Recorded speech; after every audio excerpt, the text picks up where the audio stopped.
আসসালামু আলাইকুম ওয়া রাহমাতুল্লাহি ওয়া বারাকাতুহু। আজকে আমরা কোরআন হাদিসের আলোকে ইসলামে সাধারণত 10টি বিষয় গোপন রাখা জরুরি বা উচিত এই বিষয়ে আমরা আলোচনা শুনব। 1 নম্বর, আদামু ইজহারিয যুনুবি শাখসিয়্যাতি লিন-নাস, নিজের ব্যক্তিগত গুনাহসমূহ অন্যের কাছে না বলা যাবে না, এটা গোপন রাখতে হবে।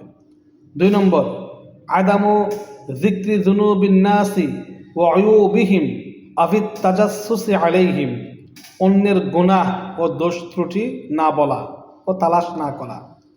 3 নম্বর, ইখফাউর রুইয়াল সাইয়্যিআহ ওয়া কাউলুর রুইয়াল হাসানাহ লিআহলিদ্দীন, খারাপ স্বপ্ন গোপন রাখা, ভালো স্বপ্ন দিনদার লোকের কাছে বলা যাবে বা বর্ণনা করা যাবে। 4 নম্বর, ইখফাউজ যাওজি ওয়াজ যাওজাতি লিউয়ুবি বাযিহিমা বাযা, স্বামী স্ত্রী একে অপরের দোষ ত্রুটি গোপন রাখা, স্বামী স্ত্রীর একে অপরের দোষ ত্রুটি গোপন রাখা। যেমন স্ত্রী বাহিরে বলে বেড়ায়, আমার স্বামী নাক ডাকে, আমার স্বামীর শুইলে এরকম করে শোয়, আমার স্বামী এরকম করে সে এরকম করে। আবার স্বামী যদি বলে আমার স্ত্রী সে এরকম করে সে এরকম করে, অর্থাৎ স্বামী স্ত্রীর দোষ ত্রুটি মানুষের কাছে বলা যাবে না, এটা গোপন রাখতে হবে। 5 নম্বর, কাতমু মা ইয়াহদুসু বাইনাজ যাওজাইনি মিনাল উমুরিল খাসসা, বৈবাহিক জীবনের স্ত্রীর সাথে অন্তরঙ্গ বিষয় গোপন রাখা জরুরি। অনেকে আছে স্ত্রীর সাথে থাকার পরে সেই কথাগুলো মানুষের কাছে সুন্দর সুন্দর করে বর্ণনা করে, এটা মারাত্মক গুনাহ। 6 নম্বর, হিফজুস সিররা আল্লাযী ইউকালু আলা ওয়াজহিল আমানাহ, বিশ্বস্ত কথোপকথন যেটা শুধু তাকে আমানত হিসাবে বলে তা গোপন রাখা।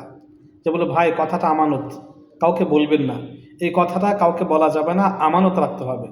7 নম্বর, ইখফাউল আমালিস সালিহা আল্লাতী তুফআলু লিওয়াজহিল্লাহ, আল্লাহর সন্তুষ্টির জন্য করা ভালো কাজ গোপনে রাখা ও আল্লাহর সন্তুষ্টির জন্য ভালো কাজ গোপনে করা।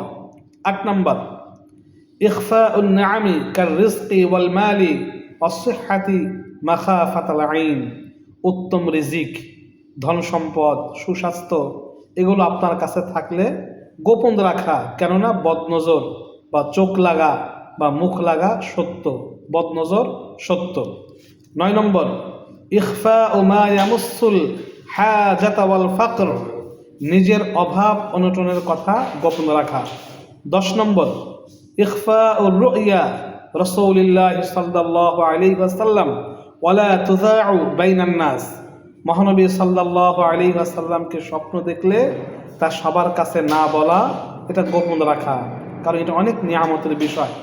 যার স্বপ্নে জিয়ারত সুপারিশের মাধ্যম হবে, নাজাতের মাধ্যম হবে, সেই বিষয়টা কাউকে বলে না বেড়ানো।